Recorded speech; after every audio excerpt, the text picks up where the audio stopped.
Time to get your fix. It's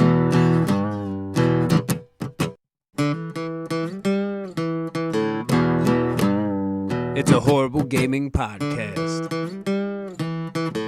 It's not good, it's not great. Horrible gaming podcast. It's not even what you would call fair. It's really not that good.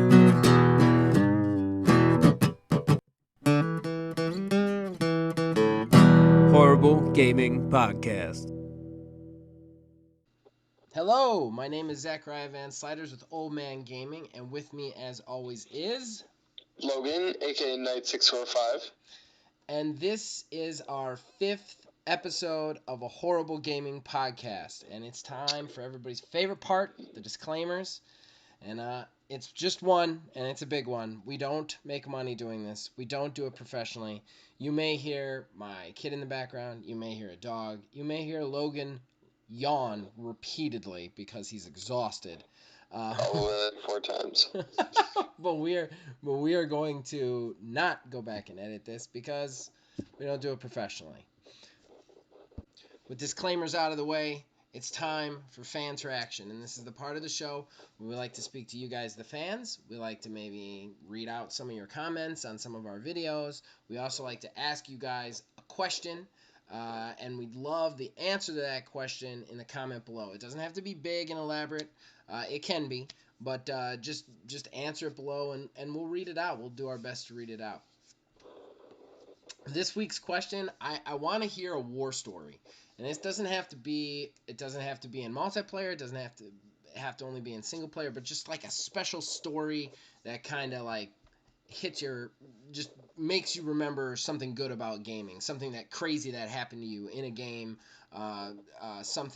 some weird, like maybe you met a guy 3 different times in 3 different games and somehow became rivals with him, like something like that. It doesn't have to be positive or negative, just something cool that happened to you in a video game. And as far as our comments go, now not everybody answered the question from last week, but we did have some interesting comments, and I wanted to read them. First, let's start with it positive. Jesse Kim commented, "That intro is pretty badass. Keep that horrible content coming." And he also... Thank you, Jesse. Yes, right? And he also said, "What's your thoughts on teabagging? Is that still a thing?" It is most definitely still a thing. What game? It is... I was actually going to say no. I played a lot of games that I haven't been teabagged once. I want you to know, last night I was playing PUBG, and I quick-scoped the life out of somebody. and yeah, me and Ashton both walked up and teabagged it repeatedly. All right, well, if nothing else, Logan is keeping teabagging alive. It's only deserve it. Like, you can't do it too often. It has to be on like special occasions, but it is still a thing. It's got to be a special moment. You got to bust out a bottle of wine. You got to get some Jonasy on the CD player. Yep. Okay, so moving on from there, we also had this one comment, and I kind of replied to him in the actual commenter thread, but I just wanted to read it out because we don't really have an answer, but I wanted to see what you thought about it. And the guy's name is Billy Bob. He commented, "This was a good podcast." This was on our Borderlands episode from last week. "Your friends are very informative about the game. I like to play games. I like to play the game split screen with friends and family. But I see snippets of Borderlands 3 split screen gameplay, and it seems like they are doing the same thing they done on the Borderlands pre-sequel, which was limit your view, affecting how you can see the gun and reload animations. You could basically only see half your gun, and this was not an issue in 1 or 2. This is where I have seen it." He included a link, and then he said, "I don't know. This has just been bothering me. I need some coverage on it. Laugh out loud." Now, Billy, I'm going to tell you right now, I went out and I watched a bunch of videos of the co-op of Borderlands 3. Because that's literally all we can do, because we are a horrible gaming podcast. We do not have press passes. It's just one old dude in his basement and a kid in his room in Michigan doing this. So, An but 18-year-old man. right. Oh, I'm sorry. I don't know. If I'm 20 years older than you, don't I get to call you a kid still? Or is that... Yes, you do. I think I have the right You do. just via my age. I think everybody else should call you a man. I get to call you a kid. Don't worry, everybody. He's going to make up for it because he destroys me in all video games. So... That also makes me a kid. That being said, I did kind of watch a bunch of videos and try and see what you were talking about. And I had a hard time comparing it and really seeing a difference. I know what you're talking about in the pre-sequel. The split screen was a little wonky. It does seem like it takes up a little bit more of the gun than it did in 1 and 2. But it also seems like it gives you a bigger field of vision, which I think is better for functionality.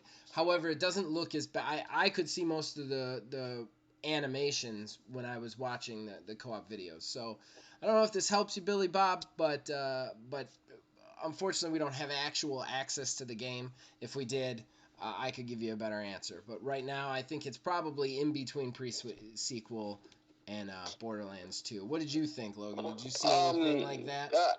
I haven't seen anything off of it, but the only advice that I can really say to you is that most games, when you get them, if you go into settings and you can check field of vision, and I would down that a little bit, and then I'd also flip the split screen if they have that option. Assuming that they would, but if they don't. So do a side-by-side instead. Egg on my face. Yeah. No, I mean, they should. They had it in the last couple of games, I'm pretty sure. So, Yeah. So hopefully.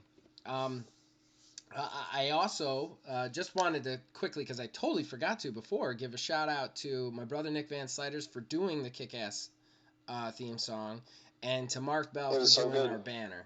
I even used a fan interaction question to comment on it and completely forgot to, but thanks, guys. Of course, to you guys. So then, our actual question from last week was, I wanted you guys to comment on a positive story, something that helped you positively in your life that came from gaming. We have one person that answered it. I'm going to read his. It's our good friend Phil Billy, who was on the episode that we asked the question, and he said, shocker here. The game that had the most impact on me was Borderlands 2. As I was friends with Zach, that would be me, before, obviously, but he told me he was getting the game, and because of it, we started hanging out to play, which led to me down a rabbit hole of games, and I started playing with him and his friends, and I became friends with a couple of his friends because of all that nerdiness. Also, Borderlands was the only game that got me into playing with random people online where I met pretty cool people. And what he meant up at top was nerdy games such as like tabletop games and role-playing games, because I am very nerdy. So he actually transitioned into playing role-playing games with us from this game, and it's kind of fun because he's a very man's man when it comes to like cars and stuff like that, and I am a very nerdy sad sack. And when we met, it was interesting because I think I know more about cars now, and he's much more of a nerdy person than he was before. So what about you, Logan? A positive time that gaming has helped you? Positive time. Are we talking just short periods or long periods? It can be anything. A time that gaming like positively helped you, like just influenced your life in a positive way. So, well, it's influenced my life in a positive way just for my entire life.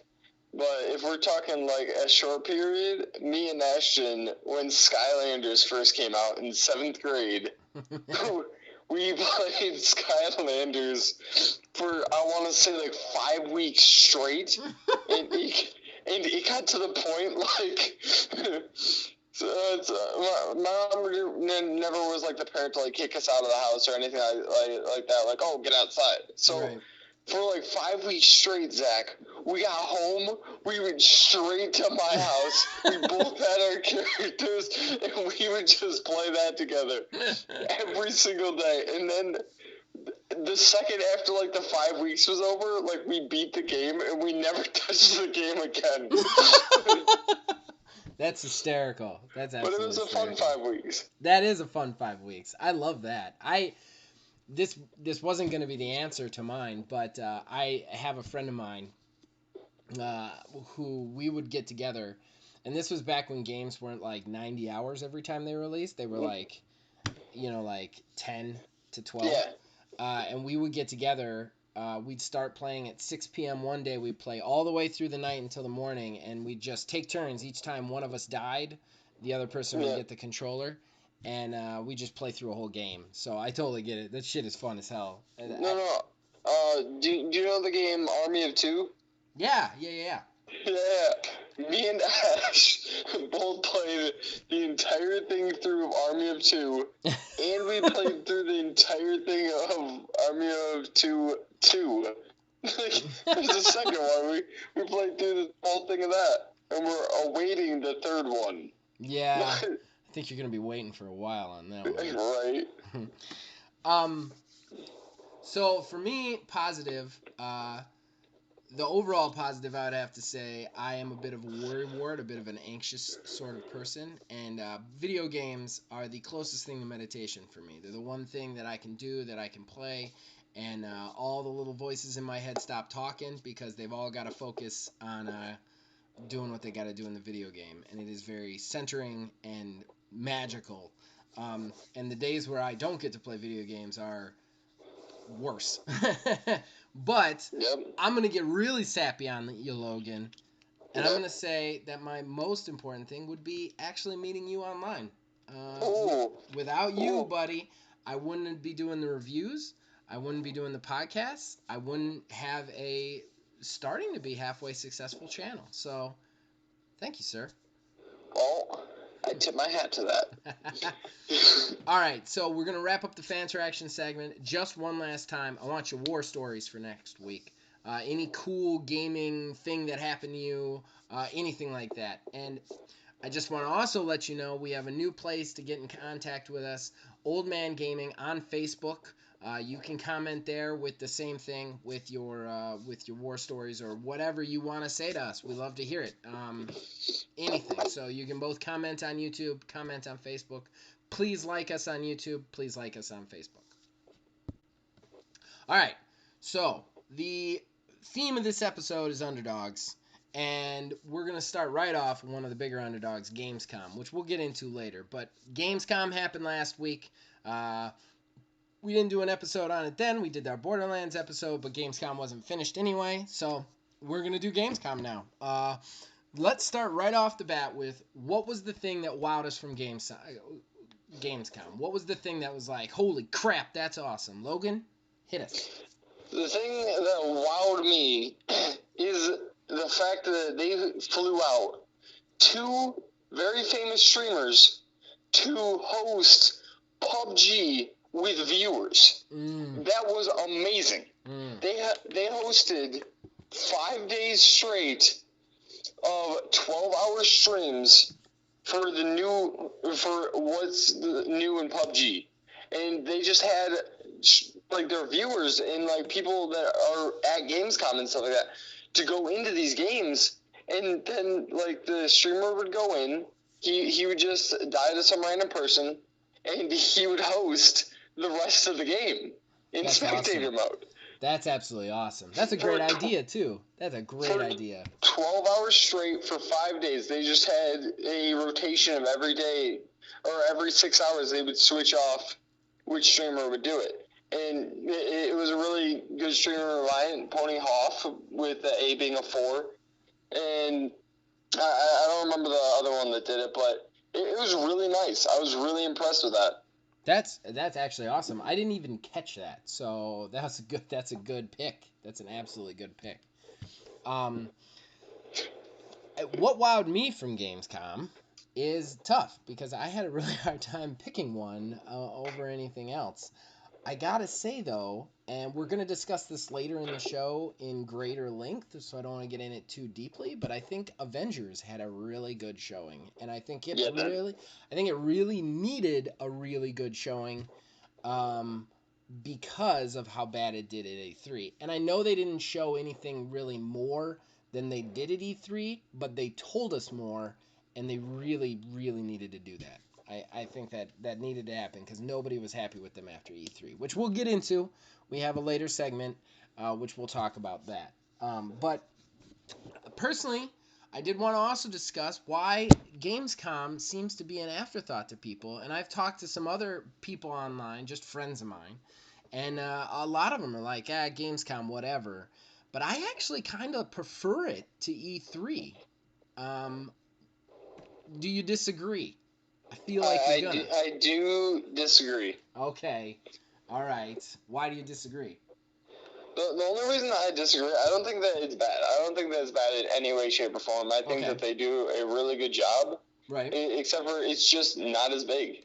And E3 does a lot of great things too, and I don't want to at them because they do a fantastic job. And especially this year, I don't really feel like they had that much of a problem. And everybody was crapping on them because Sony walked away, but I don't. I think Sony. Well, yeah, except for I still don't think that's on them because. Right. Like, what are they gonna do? They just walked away. Right, exactly. No, we're just gonna put a ball and chain on it. So and the guy in charge of outreach for Sony basically bashed E3 in the nicest way he could, but he basically said he felt like it didn't matter anymore and it wasn't needed. Which I don't agree with. I think it's great to have these conferences, and I love the trailers and seeing the new technology and the coverage. For me, the thing that I like about Gamescom is where with E3, it's everything. It's all the equipment and all that. Gamescom is about the games. There's just every day 4 trailers came out. That's what I want. I want to see the games, new games. I want to see updated games. That's what I want to see. And I don't think that's why I kind of look forward to Gamescom almost more than E3. I mean, I'm not going to say more than E3 because I'm not stupid, but almost more than E3. I'm really excited when Gamescom comes around. I also think it's a little bit more engineered towards the fans than the trade. I mean, E3 started as a trade show where fans couldn't even go. They didn't even hear about it. Now it's this big thing, and they've just started letting actual fans buy tickets. Whereas Gamescom is all about the people going. It's a more in touch with the fans experience. But in any case, I also do want to rant about Kojima, Hideo Kojima.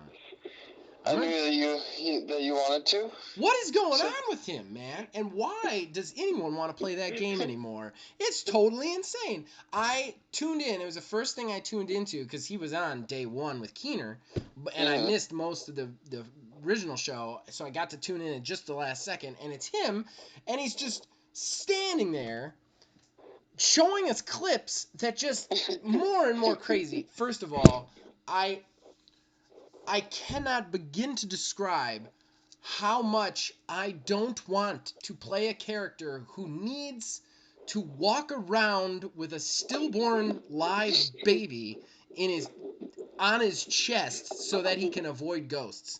There's no elevator pitch for that makes me want to play it. I don't know who does. And if the top off was, oh, by the way, you get to pee, I'm definitely not in it. That's what you're gonna bring there and show? That's it?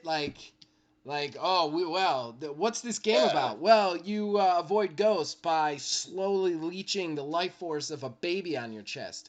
Good God, that's horrifying. Also, you get to urinate on rocks. It's so crazy, and I feel like Hideo Kojima has gotten to this level where people have just been telling him for years and years he's a genius, and now he just thinks any insane craziness that spews out of his lunatic head is genius because they've been telling him this. And I actually even felt like this was the first time watching that crowd that they didn't quite know what to do with it. They were still cheering, but I felt like the cheering was still was that a baby? Do we clap? I don't. They're Wait. So how many dead babies are in this game? Because I feel like you've set it up for a lot of dead babies in this game. Right. Well, you ever thought, I don't have a dead baby? This is the game for you. Right. I wrote something on Facebook about it, like a hypothetical conversation between me and Hideo is how I felt about seen it. And it was like, hey, we got this new game. Okay, what's it about? Well, you walk around with a dying baby on your chest and you use them to find ghosts. I think I'm going to be going now. Wait a second, we've got gameplay. Okay, what's the gameplay of? You pee on a rock.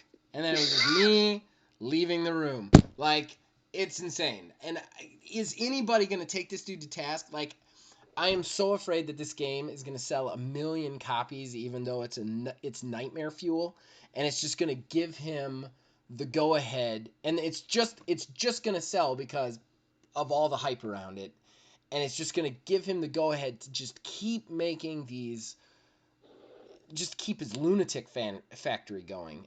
I don't know, like, I know Konami is a terrible company. Konami was the one behind Metal Gear, right? Yeah. I know Konami's like, they had a bunch of fights and he doesn't like them, but I almost feel like somebody needs to fight with him. Like him just having like unfettered access to write a story, like also he needs medical help.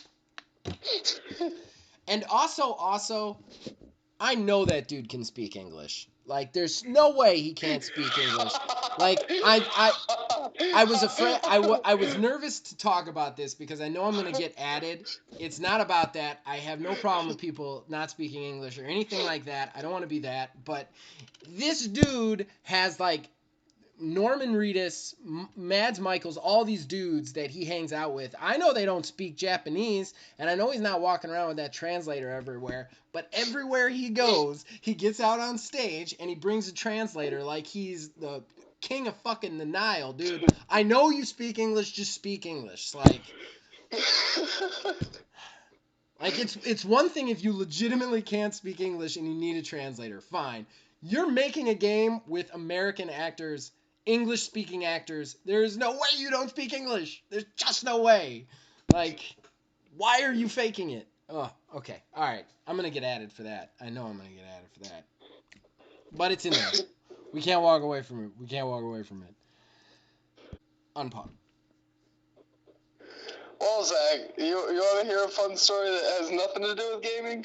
Sure. Has something to do with knowing English.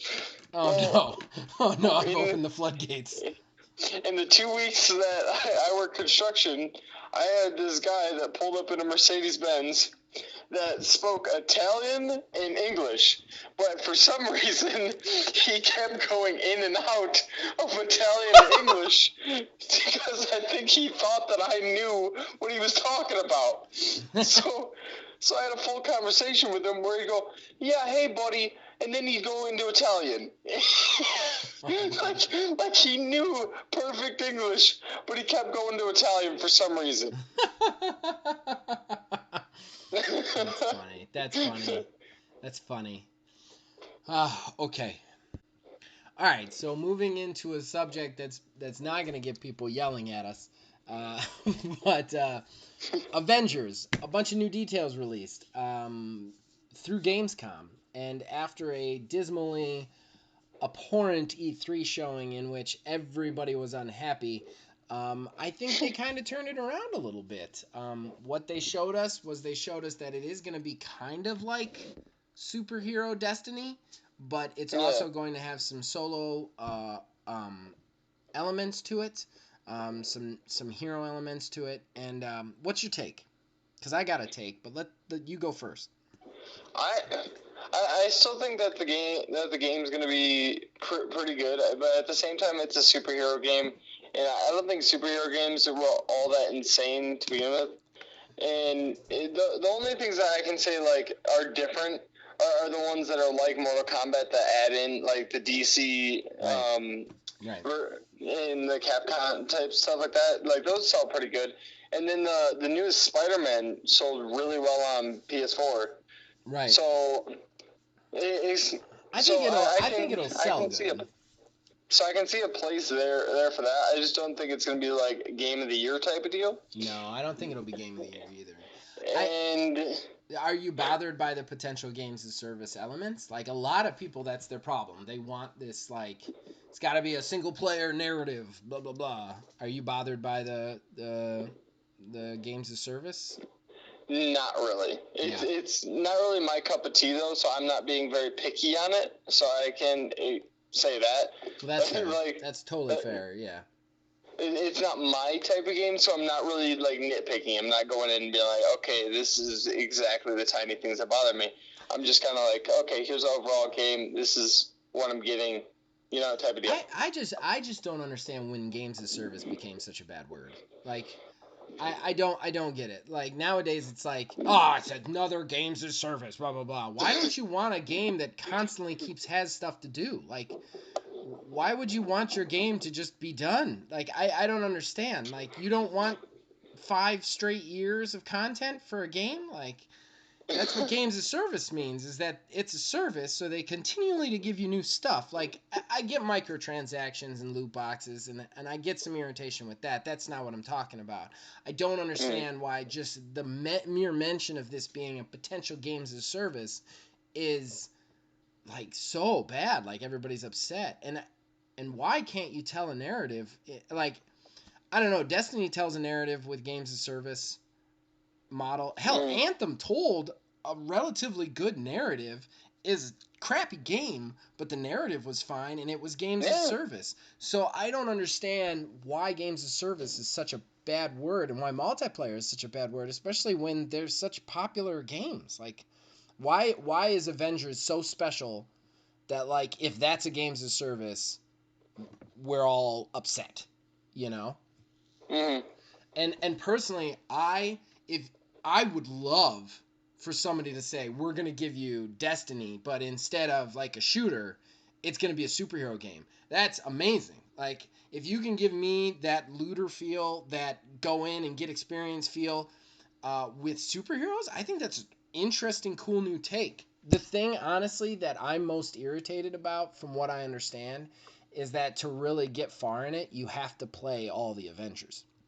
Like, if you're gonna do a games as service, just do a games as service. Let me pick an Avenger, let me customize him, let me work at him for the whole time, and then let other people fill out the team when they need to. I almost I'm gonna get really yelled at by people because I know people don't want this. I almost wish they'd do away with the single player stuff. Like, what do you mean? The way they got it divided is they've got hero missions and Warzone missions, right? So, like, I'm assuming there's going to be a big world map, and you're going to pick from places where stuff is happening. And as you do the hero missions, more Warzone missions unlock. Now, the hero missions are single player, and you're playing them as one superhero predetermined, okay? So, like, this is a Captain America hero mission. You'll go in as Captain America, do a bunch of stuff, and then that will unlock more Warzone missions, and it will also unlock another hero mission that might be for, like, Hulk or whatever, right? And I'm speculating a little bit, but this is kind of what I felt like they were saying. Yeah. Then the Warzone missions are more like the way Anthem is, where it's like, okay, I'm going to go into this mission, and then basically they just matchmake you with 3-4 other people, and then you just go in and do this mission together. Right? So that's the two things. When I played Anthem, again, Anthem is not... I'm not saying Anthem's a great game, but they told the narrative by saying, like, okay, you jack into this story mission, 3 other people jack in with you, they're just other squad mates, and you go in, and the story just played to you as you fought things, and they were just there helping you fight. Yep. I don't understand why the game can't just be that. Like I almost feel like the hero, it's like we've got to have these single player narrative events for people who want this thing. Why do we want a single player narrative thing? Like, why do we need that? Like, Destiny is hugely popular. I would be totally okay with just playing Hulk through the entire game. I pick Hulk, I go in, I get matchmaked with a Thor, a Captain America, a Black Widow, and I get a storyline for the Avengers because it's filled out. You know what I mean? Like, use the players to fill that out. I don't understand why that's a bad thing. And that seems to be what people don't want. They want the narrative stuff. I don't want to have to play as Black Widow to get my Hulk stuff. You know? Mhm. I don't want to play as... I want to be able to if I want to, but I don't want to have to play as any one superhero. If I wanted to go into this game and just wanted to play Hulk the whole time, I should be allowed to just play Hulk the whole time. And the way they've described it is you really can't. Yeah. Sorry, I got a little long-winded there, but... I can agree with that, but I still think that the single-player stuff has a place in the game. That's 100%. Like, just me personally, if I did get the game, I would mainly focus on the single-player stuff. Just go in and be able to be a superhero and be able to do my own thing. Right. And Right. play that out. Right. Like, I don't... Yeah, I don't know. All right. Well, anyway, that's Avengers. All right. So, our last topic before Fantasy Corner. Sleeper hits. We've talked about the big boys. We've talked about the ones that are going to make all the monies. But who are the guys? There's always a couple of games. Who are the games that are like flying just a little bit below the radar who are going to be huge? 2019. What's your pick there, Logue? Blair Witch. Really? Whoa, I never Yep. would have expected that. Never would have expected that. That's a good pick. It's a good pick. I'm not insulting the pick. I just never would have expected that. I was alright. So when like I heard that they were gonna make like the game, I was like, okay, it's gonna be like every other stupid game, whatever. Then I watched somebody play it in VR. Oh my god! Oh my god! That game, I'm gonna have to get it. It looks so good. You do not like scary games either, because I remember that whole thing. You had to invite all your friends over to play. Yeah, what was it? That's what I like scary games about, because I hate horror movies. Right. But a lot of the reason I hate horror movies is because like the storylines are terrible. But I hate being scared. I don't know why anyone wants to be scared. Who's paying money to like, yeah, scare the shit out of me? Scaring means that you should. That's crazy. You're crazy. You're all crazy. I don't want to be scared. I don't like being scared. That game looks beautiful. It looks so good. It does look I don't know really why good. everyone's just not talking about it constantly. It looks amazing. No. It's scary. It has a good storyline to it. It's perfect. That's a really good sleeper hit pick, man. That is really good sleeper hit.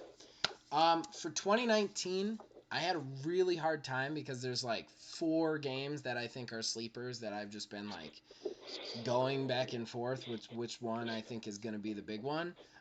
But I know it's already out and it's been out for about a week. I think Remnant from Ashes is gonna be the one that sticks around and is talked about at the end of the year. I know that it's a little bit early and it didn't get like 10 out of 10 reviews, but I think just the looter shooter aspect in a Dark Souls game, it's very creative, it's very different. I think that it'll give people a reason to keep playing it. Plus, they're going to keep supporting it. It's only going to get better. So I think it's going to be in the conversation at the end of the year. Hey. What? I agree. Okay. All right. Well, that's good. I fully agree with that. Let's move on to 2020. 2020, everybody knows it's the year of Cyberpunk 2077. And I'm not insulting Cyberpunk 2077. I am sure it's going to be an amazing game. However, what's the game that's going to also be a good game that everybody's thinking about 2077 and then this one just comes out of nowhere and it's like, whoa, that's actually pretty cool. What do you think? I still think 2020 it's taken by Halo. I still think that. I don't think so. I know you said that before. To say that. I don't think there is a world in which an Xbox exclusive an Xbox exclusive that is going to PC. It's going to the Switch. It's not going to the Switch. I'll bet you money it doesn't go to the Switch. I've heard rumors that I'll bet you money. they're going to be bringing that to the Switch. There's no way that's going to the Switch. You know what? Let's do it. First, on this station, whoever loses has to buy the other one a video game. Oh, wow. I see how it is. Is that fair? Do you think that's fair? No. No, it's not? It's not fair? See, because I'm going to see you pull up the first one that you look at.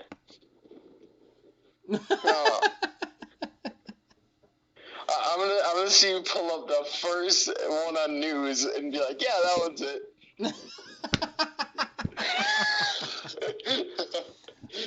Anyway.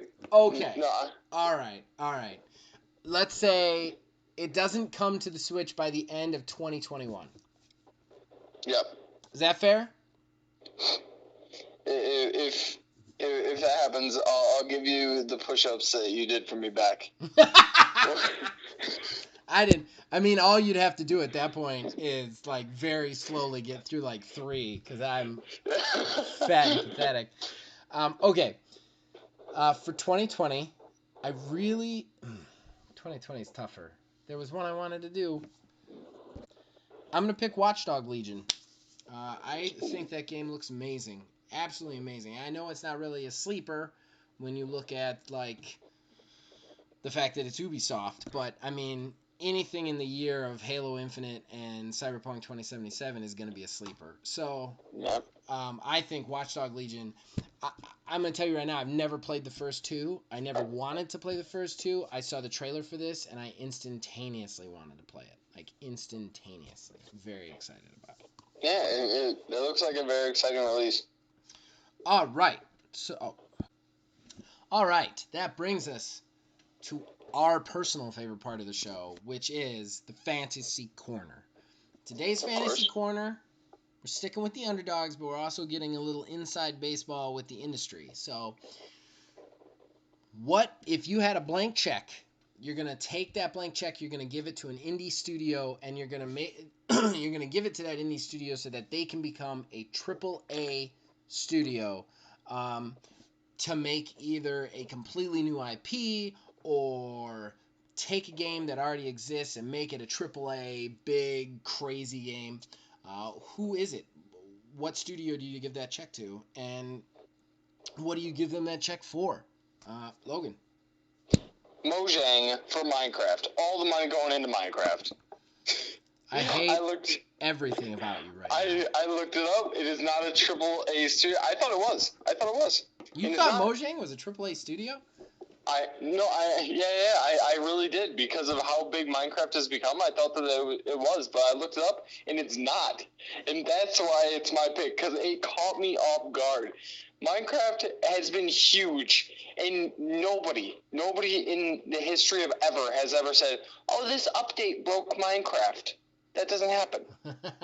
That's true. They have never made anybody mad about their game.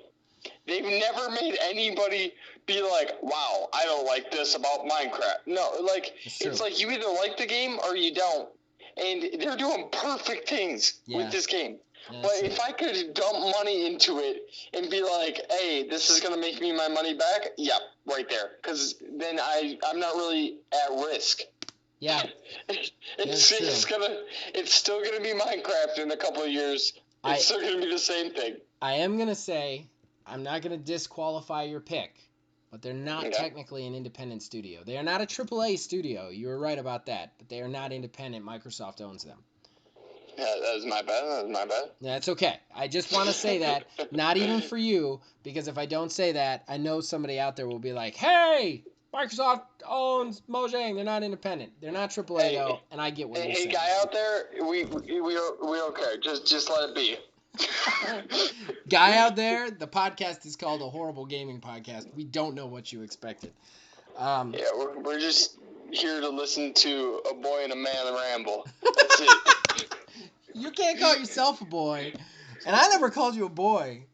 Are we God of War now? Is that what just happened? Boy. Boy. We should totally do a podcast as the boy and the kid. I'll totally do a Kratos the entire time. Okay, all right. So mine is Team 11. Oh no, 11. 11-bit Studio, Digital Sun. I would give them all the money in the world to take a little game called Moonlighter and make it huge. Like, it can even retain the style, but I want a multiplayer suite. I want more options for selling. I want a bigger end game. I want to be able to be in that game forever. And I actually, it brings up Underdogs. I did a review on Moonlighter, so anybody who is like wondering what I'm talking about can go check it out.